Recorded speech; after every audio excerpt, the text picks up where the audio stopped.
நம்மள நிறைய பேத்துக்கு ரொம்ப அழகான பெண்ணா தெரிஞ்ச மதர் தெரசா இந்த உலகத்துல சில பேர்த்த பொறுத்த வரைக்கும் ஒரு ஈவில். அமைதிக்கான நோபல் பரிசு வாங்கியிருக்காங்க. இந்த உலகத்துல இருந்ததுலேயே ஒரு ஹோல்சமான பெண்மணி அவங்க. நிறைய குழந்தைகளுக்கு காய்மைனா என்ன அப்படிங்கிறது இவங்கள பார்த்ததுக்கு அப்புறமா தான் தெரியும். ஹாஸ்பிட்டல்ல ஒருத்தருக்கு பயன்படுத்தின ஊசியை இன்னொருத்தருக்கு பயன்படுத்துறத இவங்க சஜஸ்ட் பண்ணியிருக்காங்க. ஒரு பர்சன் வலியில துடிக்கும் போது, வலியில அழுகும் போது அந்த சஃபரிங் இருக்குல்லவா, அது அவனுக்கு கடவுள்கிட்ட கொண்டு போகும்னு இவங்க நம்புனதா இவங்களை விமர்சிக்கிறவங்க சொல்றாங்க. So who is Mother Teresa?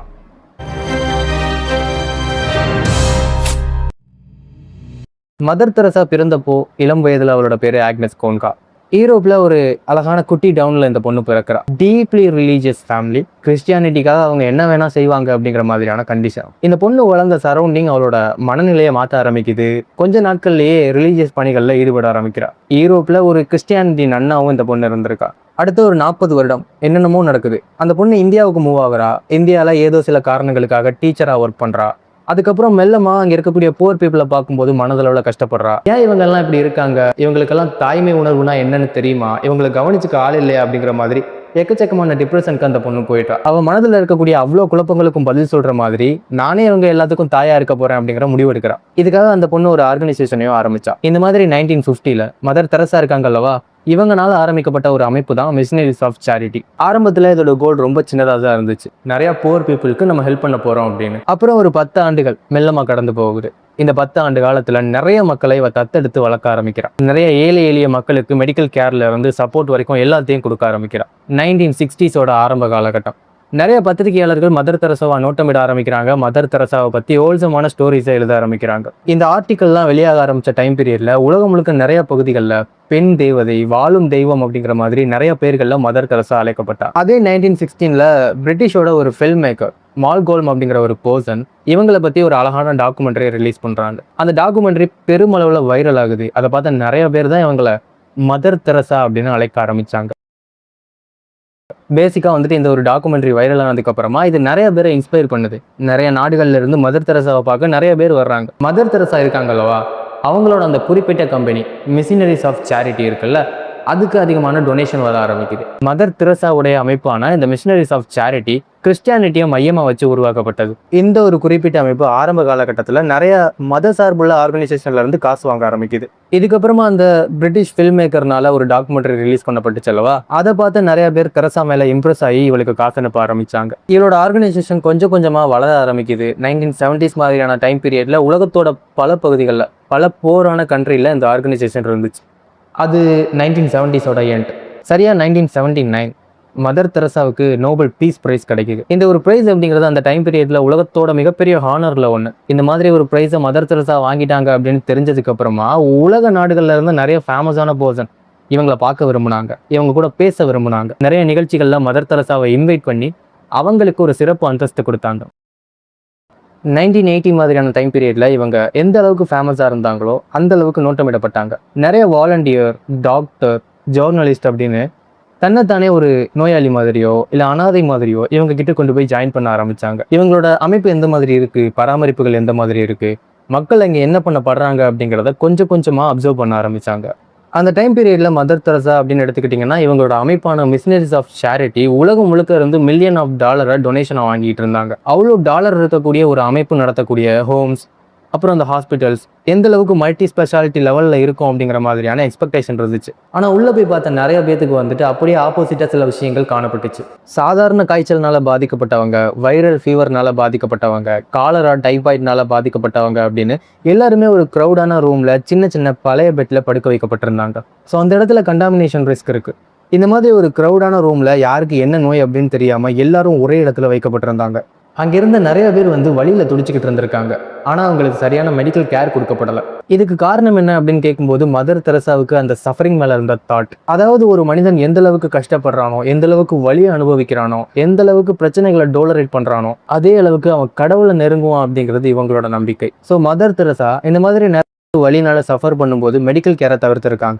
அந்த டைம் பீரியட்ல மெடிக்கல் கேர் அந்த அளவுக்கு வளரல. நிறைய பேத்துக்கு பெயின் கில்லர் கொடுக்க முடியாது, இந்தியாவில் பெயின் கில்லர் இருக்காது அப்படிங்கிற மாதிரியான கிரெடிட் இருந்தாலும் $மில்லியன் பணம் எங்கே போச்சு? அவ்வளோ பேர்கிட்ட இருந்து வாங்கினா அவ்வளோ டொனேஷன் வேற எதுக்காக பயன்படுத்தப்பட்டது?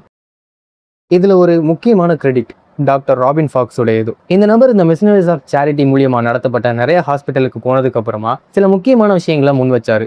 இந்த சிரிஞ்சு இருக்கல்லவா, ஊசிகள், அது ஒரு மனிதனுக்கு பயன்படுத்தினதை இன்னொருத்தனுக்கு பயன்படுத்தினா அதனால பல பிரச்சனைகளும் இன்ஃபெக்ஷனும் வரும். ஈவன் அது ஃபேட்டலா கூட இருக்கலாம். ஆனா மதர் தெரசாவோட அந்த அமைப்புக்கு கீழே இருந்த நிறைய ஹாஸ்பிட்டல்ல அந்த விஷயத்த பண்ணியிருக்காங்க. சானிடரி ஃபெசிலிட்டி கிடையாது, நிறைய இடங்கள்ல சரியான மெடிக்கல் எக்யூப்மெண்ட் கிடையாது, ஊசிகள் லிமிட்டடா இருந்திருக்கு, அதை நிறைய பேருக்கு திரும்ப திரும்ப வாஷ் பண்ணி பயன்படுத்தி இருக்காங்க. அந்த டைம் பீரியட்ல ரொம்ப ஃபேமஸான ஒரு ஆர்கனைசேஷன் $1 மில்லியன் டொனேஷனை வாங்கிக்கிட்டு இருக்கு. ஆனா அந்த பணம் எல்லாம் எங்க போச்சு? மதர் தெரசா இருக்காங்கல்ல, அவங்களோட அதே அமைப்புல ஒர்க் பண்ண சில ஃபார்மர் மெம்பர் சில முக்கியமான கிரெடிட்டை முன் வச்சாங்க. அங்கே பணம் எவ்வளோ செலவாகுது, எதுக்காக செலவிடப்படுது, எவ்வளோ பணம் வந்துச்சு, அது யாரெல்லாம் பயன்படுத்தினா, அந்த பயன்பாடின் மூலியமா நமக்கு கிடைச்ச பயன்கள் என்ன அப்படிங்கிற மாதிரியான நிறைய விஷயங்கள் முடிஞ்ச அளவுக்கு டிரான்ஸ்பரண்டா இல்லை, நம்மளால தெரிஞ்சுக்க முடியல அப்படின்னு சொல்லியிருக்காங்க. இதுக்கு ஆதரவு கொடுக்குற விதமா சில பேர் என்ன சொன்னாங்க அப்படின்னா, அந்த பணம் எல்லாமே இந்தியாவில் மட்டும் இல்லாமல் உலகமெல்லாம் இருக்கக்கூடிய புவரான பீப்புளுக்கு ஹெல்ப் பண்ணுறதுக்காக பயன்படுத்தப்பட்டது. ஏன்னா இந்தியாவில் மட்டுமே புவரான பீப்புள் கிடையாது, உலகம் முழுக்க இருக்காங்க அப்படின்னு. இதில் இன்னொரு முக்கியமான விஷயம் மதர் தெரசா அவங்களோட நட்பு வட்டாரம். இதில் ஒரு முக்கியமான மெம்பர் சார்லஸ் கீட்டிங். நிறைய மக்களை ஏமாத்தி, நிறைய மக்களோட இன்னோசென்ட்டை பயன்படுத்தி அவங்க கிட்ட இருந்த பணம் எல்லாத்தையும் புடுங்கி மோசடி பண்ணதா அலிகேஷனுக்கு உள்ளானாரு. பிற்காலத்தில் அது கன்ஃபார்மும் பண்ணப்பட்டுச்சு. இந்த நபர் மதர் தெரசாவோட இந்த சேரிட்டிக்கு அதிகமான பணத்தை கொடுத்துருக்காரு. மதர் தெரசா கூட ரொம்ப இணக்கமாக இருக்கிறது மூலியமா தன்னை ஒரு நல்லவனா காமிச்சுக்கிட்டு இருந்திருக்காரு. ஆனா அவன் ஒரு மோசடிக்காரன். அது மதர் தெரசா அவர்களுக்கு தெரியுமா தெரியாதா? அந்த பணத்தை பத்தின விஷயங்கள் கூட அவங்களுக்கு தெரியாம இருந்திருக்கலாம். ஆனா ஹைட்டியன் டிக்டேட்டர் ஜீன் கிளவுடே இந்த நபரை மதர் தெரசா சந்திச்சிருக்காங்க. அவரை பத்தி ரொம்ப பெருமையா புகழ்ந்து பேசியிருக்காங்க. அவர்கிட்ட இருந்து தன்னோட ஆர்கனைசேஷனுக்கு அதிகமான பணத்தை டொனேஷனா வாங்கியிருக்காங்க. ஜீன் கிளவுடே யாரு அப்படின்னா, அதிகமான மனிதர்களை துன்புறுத்தக்கூடிய, அதிகமான மனிதநேயம் இல்லாத, அதீத கொடுமையில தன்னோட மக்களை ஆட்சி பண்ண ஒரு டிக்டேட்டர். ஒரு டிக்டேட்டர் அப்படிங்கிறது மதர் தெரசாவுக்கு தெரியும். அதிகமான ஹியூமன் வயலேஷன்ல ஈடுபட்டவர்ன்றதும் தெரியும். ஆனா அவர்கிட்ட இருந்து வாங்க போற கொஞ்சோண்டு பணத்துக்காக அவரை புகழ்ந்து பேசலாமா அப்படின்னு சில கிரிட்டிக்ஸ் சொல்றாங்க. சரி, உண்மையாவே மதர் தெரசாவோட நோக்கம் ஹியூமானிட்டி, நிறைய பேருக்கு அன்பை பகிர்றது அப்படின்னா அங்கிருந்தவங்கெல்லாம் மக்கள் இல்லையா? மதர் தெரசா இந்தியாவில் மட்டும் இல்லாமல் அவங்களோட சேரிட்டி இருந்த பல பகுதிகளில் போரான பீப்புளை மதம் மாற்றம் பண்ணாங்க அப்படின்னு ஒரு அலிகேஷன் இருக்கு. சில பேர் அதை கன்ஃபார்மும் பண்ணாங்க. அவங்க இந்த பாப்டிசம் அப்படிங்கிற ஒரு கான்செப்ட் இருக்கு. இறக்குறதுக்கு முன்னாடியோ இல்லைனா பிறந்த குழந்தைக்கோ தண்ணீருக்குள்ள அமுக்கி எடுத்து புனிதமானவங்களா மாற்றுவாங்க. ஸோ அந்த ஒரு கான்செப்டை வந்துட்டு அவங்களோட ஒவ்வொரு சேரிட்டிலையும் பண்ணிட்டு இருந்திருக்காங்க. 1997 மதர் தெரசா இறந்ததுக்கு அப்புறமா கூட நிறைய பேஷண்ட்ஸ் குணமானதுக்கு இவங்களோட அருள் தான் காரணம் அப்படின்னும், மதர் தெரசா இந்தியாவில் ஒரு கடவுள் அப்படின்னும் திணிக்க ட்ரை பண்ணாங்க. பை த வே அது ஒரு ஃபெயிலியர் ஐடியாலஜியா மாறிடுச்சு. மதர் தெரசா நல்லவங்க தான், நிறைய பேத்துக்கு நல்ல விஷயங்கள் பண்ணியிருக்காங்க. இந்த உலகத்தில் வாழ்ந்த ஹோல்சமான உமன்ல அவங்களும் ஒருத்தர். பட் $1 மில்லியன் பணம் எங்கே போச்சு? ரொம்ப பேசிக் லெவலில் தான் சேரிட்டி இருக்கும் அப்படின்னா எதுக்கு அவங்களுக்கு $1 மில்லியன் பணம்? அவங்க ஹாஸ்பிட்டலில் வேலை பார்த்த நிறைய பேர், முக்கியமான டிசிஷன் எடுக்கக்கூடிய நிறைய நபர்கள் டாக்டரே கிடையாது. அந்த இடத்துல ஒர்க் பண்ணி அவங்களாம் அனுபவத்தை கெயின் பண்ணவங்க. ஸோ அவங்க எடுக்கக்கூடிய முடிவுகள் எந்த அளவுக்கு துல்லியமாக இருக்கும் அப்படின்னு தெரியாது. நிறைய பேரோட உயிர் போகிறதுக்கும் அது காரணமாக இருந்திருக்கலாம்னு சொல்லப்படுது. பேசிக்காக மதர் தெரசா அப்படின்னு எடுத்துக்கும் போது இவங்களை பற்றி நிறையா அழகான விஷயங்கள் நம்ம கேள்விப்பட்டிருப்போம், படிச்சிருப்போம், தெரிஞ்சுக்கிட்டு இருந்திருப்போம். பட் நான் இந்த மாதிரி ஒரு விஷயத்த உங்ககிட்ட சொல்லும்போது உங்களுக்கு அது கொஞ்சம் வித்தியாசமான ஒப்பீனியனாக இருக்கும். நான் இதில் சொன்ன ஒவ்வொரு சிங்கிள் ஃபேக்டும், ஒவ்வொரு சின்ன சின்ன டீட்டெயிலும் கூகுள் மாதிரியான நிறைய விஷயங்களில் வெரிஃபைடாக இருக்கும். உங்களுக்கு தேவை அப்படிங்கிறப்போ செக் பண்ணி பாருங்கள். நான் ஏதாவது தப்பாக சொல்லியிருந்தேன் அப்படிங்கிறப்போ கமெண்ட்டில் என்கிட்ட தெரியப்படுத்துங்க.